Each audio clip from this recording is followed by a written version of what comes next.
Здравейте, аз съм Соня Калинова и съм финансов експерт и кредитен посредник, регистриран в БНБ.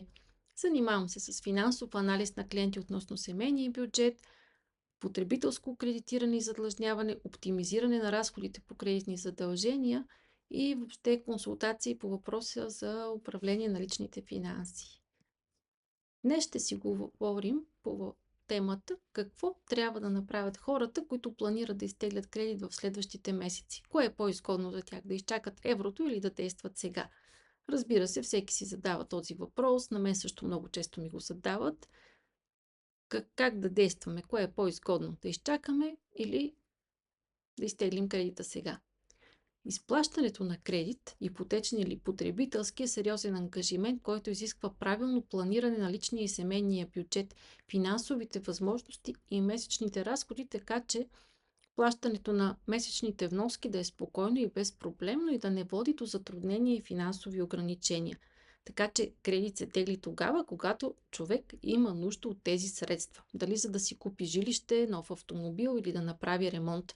Това е обмислена стъпка, свързана с необходимостта от средства, за да подобрим условията и начина си на живот за нас или за семейството. Ако имаме нужда от ново жилище, намерили сме имот, който напълно отговаря на нуждите и изискванията ни, разбира се, че сега е момента и за ипотечен кредит, с който да финансираме покупката. Защото ако изчакаме няколко месеца, може този си имот вече да не е на пазара и да съжаляваме, че сме го изпуснали. Както и ако имаме нужда от ремонт на жилището, в което живеем, или трябва да подменим някои от уредите, но заради страх от промяната, свързана с превалутирането режим, да отложим ремонта, той може да стане много по-сериозен или свързан с допълнителни разходи. Така че ако обмисляте дали да изтеглите кредит сега, преценете за какво искате да използвате средствата и непременно се консултирайте с кредитен посредник.